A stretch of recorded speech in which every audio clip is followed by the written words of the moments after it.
Hello, today I'm going to talk about the Voyage of the BSM Pandora. It's an SPI game that appeared in the Ares magazine number 6. I think you'll see it's a really good solo game.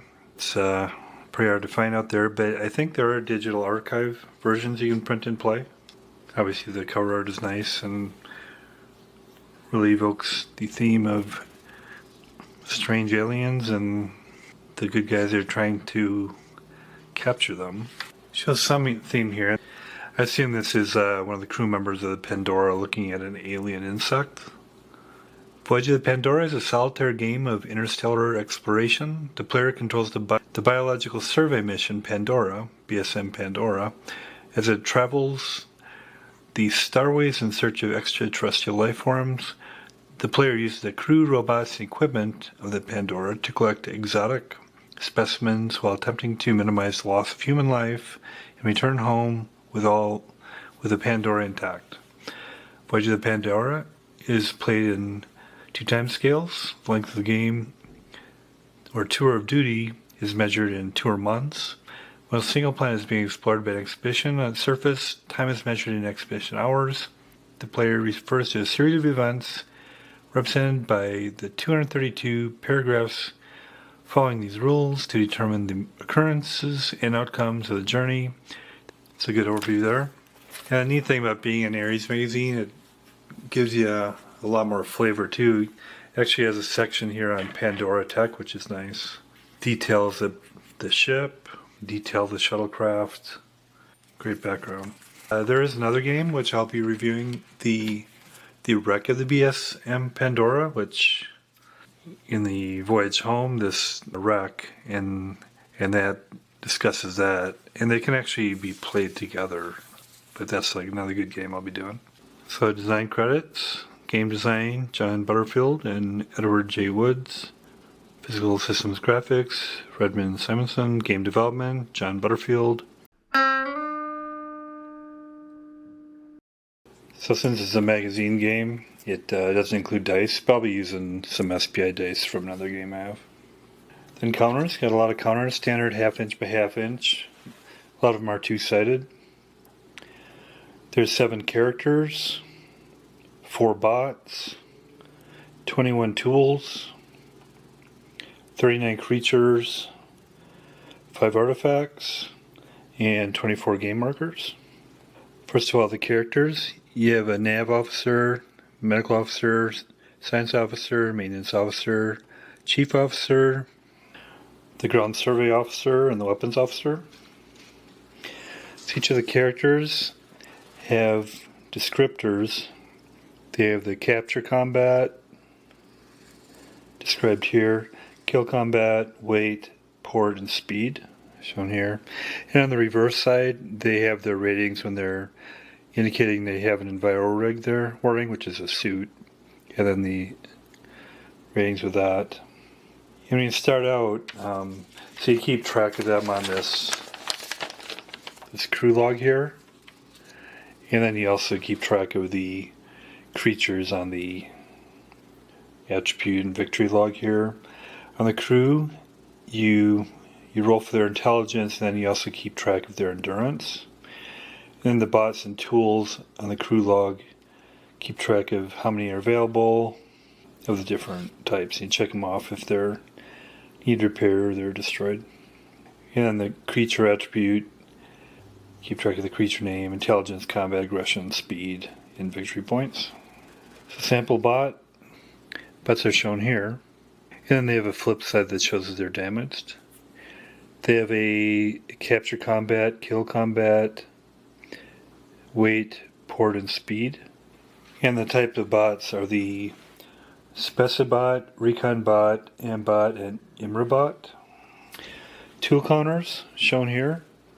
Similarly, they have a capture combat, kill combat, weight, port, and speed.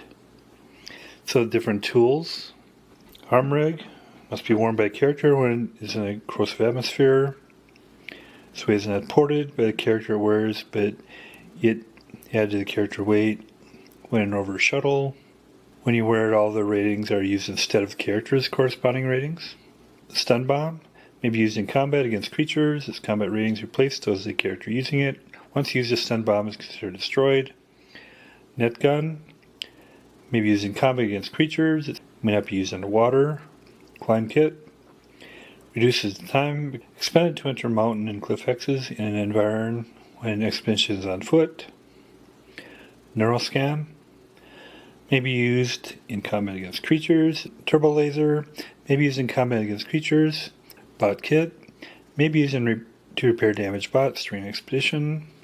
Toolkit may be used to repair damaged tools, except itself during an expedition. Medkit may be used to heal wounded characters during an expedition. Scanner reduces chance of surprise attacks by creatures when exploring hacks. Holographer may be used to create a three-dimensional analytical image of a life form when capture is prohibited. Rover, and when you can either be on foot or in the rover, so this one's important if you bring a rover down with you. Rover may be used to transport the expedition in an environ. Its weight rating is used only when in the shuttle. Its port rating is listed on the port capacity chart. And then E-cage may be used to contain import a captured living creature. Its weight is always 1, regardless of the type of creature contained in it. You can contain only 1 creature. And then creature counters. On the back is the paragraph that refers to them, and sometimes it also mentions victory points. So many different creatures. I won't go into all detail of them to maintain surprise. But you basically have the name, picture, intelligence modifier, combat modifier, aggression modifier, and speed modifier. And if they're underscored, it means they're negative. And if sometimes they're dots, you have to then determine what they are. Then there's artifacts. Again, these have the paragraph that refer to them on the back. And sometimes they have victory points. And the various game markers. There's a Pandora to show you where you are in the interstellar map. The shuttle to show where that is on the planet. Tour time marker keeps track of your time in months. Expedition time keeps track of your time in hours on the planet. Expedition supply keeps track of how much supply you have in your expedition. And then shuttle supply, how much supply you have in the shuttle. Underground submerged, it's a marker to indicate in cases you're in a cave, etc. Explored underground submerged. So when you explore areas, you indicate they're explored, and sometimes you're exploring either underground or submerged to indicate those. And these are markers for the planet attribute, atmosphere, gravity, hydrogeology, and you flip this over if it's an active geology. Life support, climate, and then flip it over for fog. Then the last component included is the game map. It's pretty small. It's a thickish paper, 16 by 11. Different components. This is the interstellar display. These are different planets, and which are in systems, of course. But these are the planets in the system in this area. It's got a hex grid, of course, and these are to indicate the travel between them. Indicates the size of planets, tiny, small, medium, large, and also how far it is out from their star.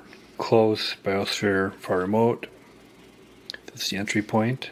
So you move it on here, then when you land on a planet, you go to these terrain displays, which there's 8 different ones, depending on the paragraph will dictate to which one. Different terrain keys. There's flat hill, mountain, cliff, cave, glacial ice, marsh, alien city, solid lava, abyss, liquid river pond, light vegetation, heavy vegetation, alien structure, molten lava. This is the attribute track of the planets.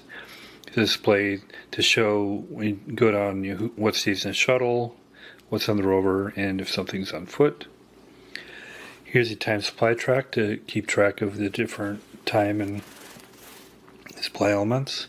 When you move a counter when you're on the planet, you move a counter up here, and when you get to this corresponding supply check of the type of gravity oppressive, heavy, Earth-like, light, or near weightless, then you progress up here, and then you do your supply checks. That's what that's for.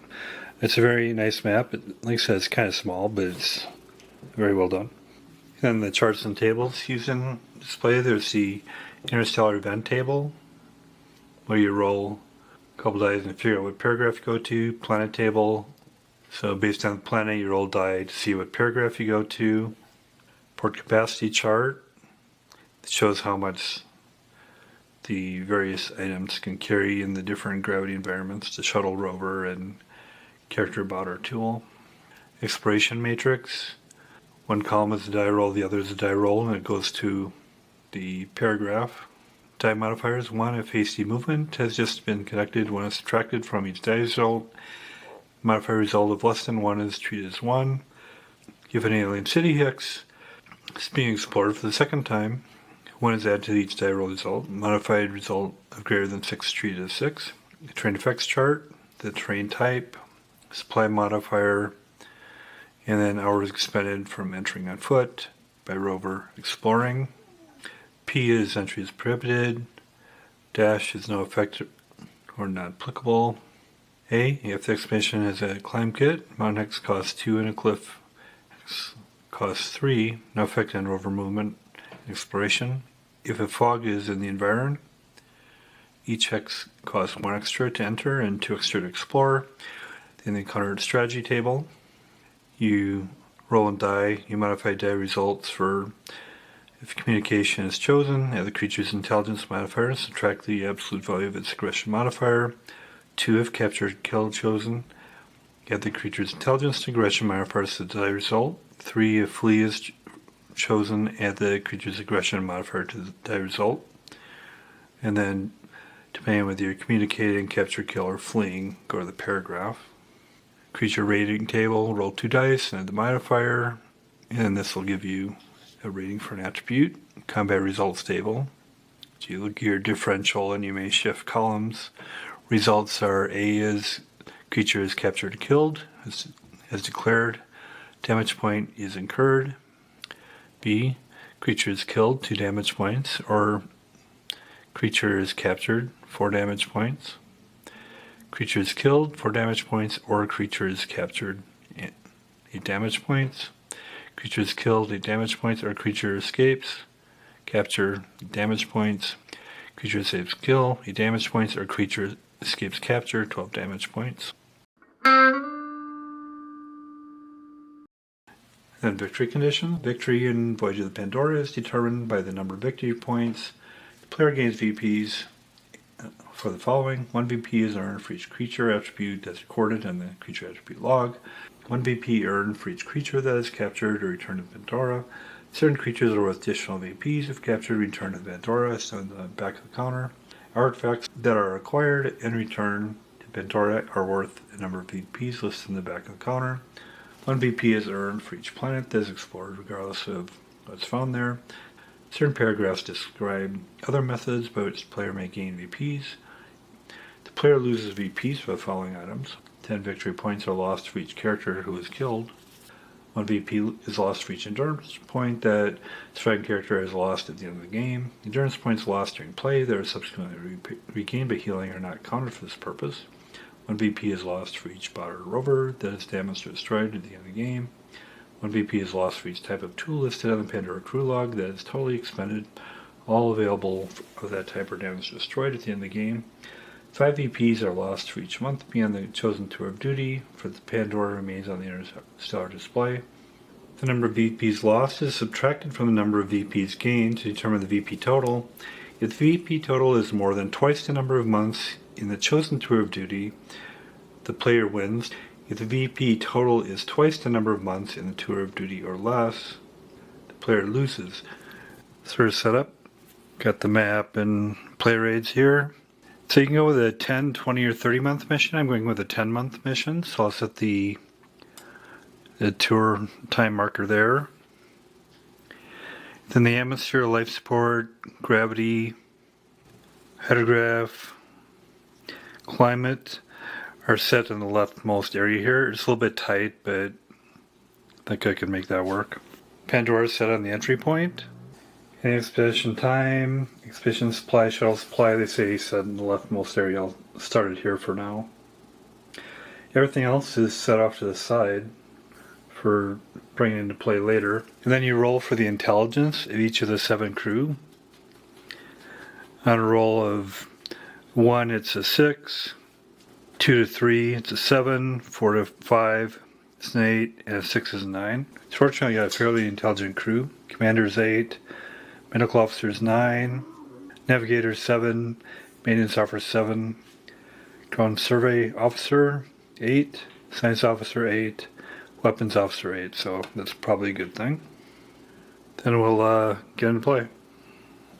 So of course it's a paragraph game. I'll try to keep it a little bit generic and not give away stuff too much. But to start the play, you go to paragraph 201, which states, outfitted, checked, and rechecked. The Pandora deports from the Watkins Memorial Exploration Depot in the Creighton system. The FTL drive is activated and the mission heads for the first planet in its assigned exploration sector. The area is shown in the interstellar display. Choose a planet on the display and conduct interstellar movement, checking to see if an interstellar event occurs. Once completed, refer to the appropriate row of the planet table to determine the next paragraph.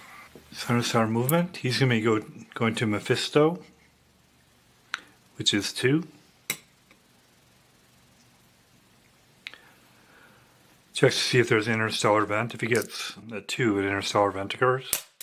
He doesn't, so there's no interstellar event. And then we have to take down the amount of time that was taken in the move, which is 2. And since there's no interstellar event, we can consult the planet table. And we're in Mephisto. We roll a die to figure out which paragraph we go to. 5. Paragraph 112. And I'll just give one example of the planet descriptions because I don't want to give away too much. So the gravity is heavy. Atmosphere poison. Paragraph 25%. Geology active. Life support value 3. Can explore the planet. So roll the die. And I won't say what result we got. So first of all, figuring out which units are going down with this shuttle. It's a heavy gravity, so for the port capacity chart here for heavy gravity, the shuttle has a port capacity of 60, so you have to have the total weight of the stuff it's bringing down plus the supply can't be greater than 60. And the crew that goes down has to have an enviro-rig since there's a poisonous atmosphere, and that'll add to their weight. And I'm having the chief officer and the science officer go down. So you just flip those over to their enviro-rig sides. So the weights of the crew then with the enviro-rigs is 9, 19, and then I'm having a spec bot go with, which has a weight of 9. So a total of 28 so far. But they're also going to bring some tools. They're going to bring a couple E-cages. They each weigh 1, so now we're up to 30. Bring a net gun, which weighs 2, so now we're up to 32. Turbo laser, which is another 2, so now we're up to 34. And then a climb kit, so up to 36 here. And they're not having a rover, so that climb kit might come in handy. And so they're up to 36, so that means the remaining supply they can have is 24. So we'll indicate that here. And then we consult to see what their landing site is like. And their landing site, which is right here, is described in the paragraph as: the shuttle has landed on a gnarled patch of solidified lava with molten rock on either side originating from a small hole to the east and a mammoth cone to the west. The climate is temperate, so we'll indicate temperate here. Display the characters, bots, and tools in the expedition display. So they're going on foot, so I'll indicate that with a marker here. And all the items that are on foot will be here. And since it's high gravity, the character bots, their port is reduced by 2.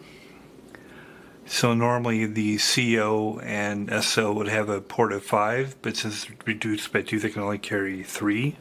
And the bot has 3, which is reduced by 2, so it can only carry 1. Between them, they can't carry the net gun since that's a 2.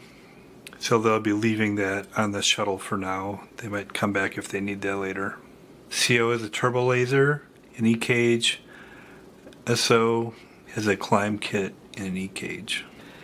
In the expedition, they'll be taking, of their 24 points, they'll be taking 18 of those. So then we'll reduce the shuttle supplies correspondingly down. Goes down to 6. So we'll begin the expedition. They're going on foot.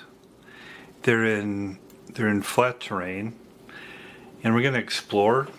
And you look at the terrain effects chart, and there's a number of hours expended to do it. We're exploring flat terrain, so it costs 2. And then you keep track of that by moving the expedition time marker down. So it started 0, and I've cost 2 now. And then once that time marker gets to the supply marker for heavy gravity, in this case, then they'll do a supply check and then restart. And similarly, these other color codes are for other different types of planet situations. So I don't want to give away what paragraphs do, so I'm going to roll in this exploration matrix. I won't show what my roll is. But the first die is the top row, the second is this one, and then gives me this paragraph in here, and then I'll go to the corresponding paragraph I rolled. Expedition encounter. An alien city hex is being explored. It's not relevant here since there's no alien city hex. A lead vegetation hex is being explored and the gravity is light. Go to paragraph. That's not the case here. Mountain hex is being explored or was entered during hasty movement, and none of those apply here. So we'll place this here to indicate this is explored. And now they'll be moving and exploring a light vegetation area. So since we're entering an area that's flat but it has light vegetation, you consider both of those when you assess it. So it'd be entering is 1 for flat and no addition for light vegetation, so it's the 1, and then the explore. So factoring in the movement and exploration cost, I'll increase the time by that amount as it progresses to the supply check. Roll and check the exploration matrix. So on this one, the landing hex is being explored. No. Alien structure is being explored. No. A vegetation hex is being explored and the gravity is heavy or oppressive, so that applies. So go to that paragraph. The expedition discovers an unusually beautiful flower resembling an orchid. The petals are slowly opening and closing. There is no counter representing this specimen. The plant may be easily uprooted and taken by the expedition for 3 victory points. This is done, however, when die must be rolled on a roll of 1 to 3. Choose an expedition action. On a roll of 4 to 6, go to 33. So I'm going to pick that up for 3 victory points. I'll indicate this here. Yes, and I took the flower and I got a roll of 4 on a 4 to 6. I go to the corresponding paragraph. A squat, large, fur-covered creature pounces on the expedition, has a symbolic relationship to the flower, was served as its food intake orifice until uprooted. The desperate creature attacks ferociously. Choosing a counter strategy. So there's an animal. So come across this creature, and then we find the creature that corresponds to the paragraph number, which is, this is the other numbers in the back. Put him down, put his information down there. Underscore means negative attribute. So I'll put them on this location. Counter strategy, I'll try to capture. And then modifiers. If communication is chosen, add the creature's intelligence modifier and subtract the absolute value of aggression. If capture or kill is chosen, which I'm doing, add the creature's intelligence and aggression modifiers to the result. If flee is chosen, add the creature's aggression modifier to the die result. So I'll add the creature's intelligence and aggression modifiers. And the intelligence is -2, and the aggression is 3, so it's +1. Roll die. Again, I won't show what it is. Go to the corresponding paragraph from this table. Determine the creature's aggression rating. If the aggression rating is 4 or less, determine the creature's speed rating. If this rating is equal to or greater than the single highest speed rating among the members of the expedition, creature escapes. Choose another expedition action. If it's less, conduct combat. If the aggression rating is 5 or higher, conduct combat. Shift a number of columns to the left equal to the creature's intelligence or speed modifier. Okay. So we'll determine the aggression rating. 2 die. 8. So we have an aggression rating of 6. So since the aggression rating is 5 or higher, conduct combat. Shift a number of columns to the left equal to the creature's intelligence or speed modifier, whichever is greater. Speed modifier is greater, so we'll go 3 columns to the left for that. So we're attempting to capture. So for combat, we total the captured combat scores, and the CO is using the turbo laser, which has a capture combat of 4. Science officer just using his own abilities, and he's got a capture of 4. And the spec bot might be pretty useful here. He's got a capture combat of 7. So I guess it's probably a specimen bot is what it is. Total 15. The combat rating of the creature, the florist, is 3. So take the differential. So 15 minus 3 is 12. And then for this case, we go 3 columns to the left because of the paragraph, because of the speed of the creature apparently. So it's 11 or more, go 3 to the left, 1, 2, 3, so we're this column. Then we'll roll the dice. 1. So the creature is killed or captured, and we captured it, so that's great. So that's a success. So then the creature is placed in an E-cage, and I'll just indicate I'm here by putting him in an E-cage. And it indicates +3 VPN there, so I just put it here. So then I've explored a couple more hexes here, and as I'm about to explore this next one, it will cost, again, 3 to enter on foot and explore. And by that causes me to get up to do the supply check. So the yellow down here by the key code is the heavy gravity supply check. So I'll do supply check. So let me do the expedition supply check. So you take 2 times the number of crew, which are in the environment, which is 2, so 4 there. And 1 or 2 depending on tools or robot. This robot, and then there's 4 tools, so 4 of those. So all that together gives me a total of 10. And then we roll the die. 3. So 10 divided by 3 is about 3. So we reduce that number of supply. 1, 2, 3.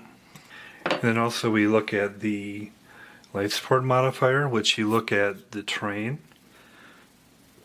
And it's +1 for flat, -1 for light vegetation. So it's 0. And then we look at the life support rating, which is 3. 3 divided by 3 is 1, so that's 1 additional supply point you expended. And then after completing that expedition, going back to the shuttle and coming back on board, they decided to go to another planet. And they have to be aware of how many months they have left, because they're down to 8 now. So you can't go too far out. You have to go here, so it's 5. They would be able to get back in their 10-month journey. And you can choose which one to go to generally by, if you want to go, these are the types. So this is a liquid planet that's a giant planet, and it's far away, so it could have some exotic species there, I guess. If they wanted something kind of more familiar to Terran, they would choose strategy to go to something in a yellow, which is in a biosphere, and maybe similar size to Terran. So it kind of depends on the strategy you're doing there as far as which planets you're going to. But he wants something fairly exotic, you can go here. And then just doing the, see if there's an interstellar event. So it's 3. So obviously it's unlikely to get a interstellar event at 3, but for demonstration purposes, I'll say I got a 3. Then we'll go to the interstellar event table, roll a couple dice. Again, I won't show what my score was, what my roll was there. Go to the appropriate paragraph. Exposure to undetected extraterrestrial virus strains drives a science officer space crazy. If the science officer is not aboard or no planet's surface has yet been visited, ignore the event, proceed to the use of planet table. Otherwise, roll 1 die and subtract the result from the science officer's intelligence rating. A number of endurance points equal to the number must be lost by the other crew members, distributed as player sees fit. Roll 1 die again. A result of 1, 2, or 3. Go to 0, 6, 7. Okay, so we'll do that. Do the science officer. Roll 1 die. 2. His rating is 8, and so we subtract 2 from that to get a 6. That result will be distributed among the others. So we have to distribute that among the other crew. So that's quite a bit to take off. We'll kind of distribute them evenly. 1 from a weapons officer, 1 from the science officer, ground survey officer, maintenance officer, navigator, and for the medical officer. We'll let the equivalent of Kirk be okay. So basically, by being a science officer being less smart for a while, it caused damage to the other crew members, which is interesting.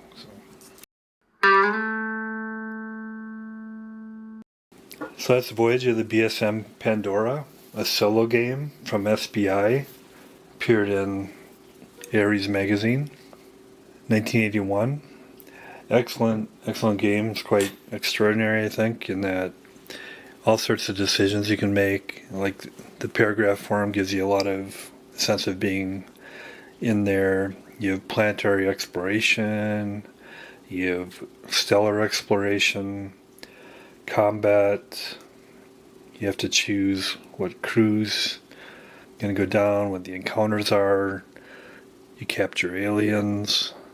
A lot of great versatility. I think it has some replayability as long as you don't play it too frequently. Obviously paragraph games are limited by the paragraphs.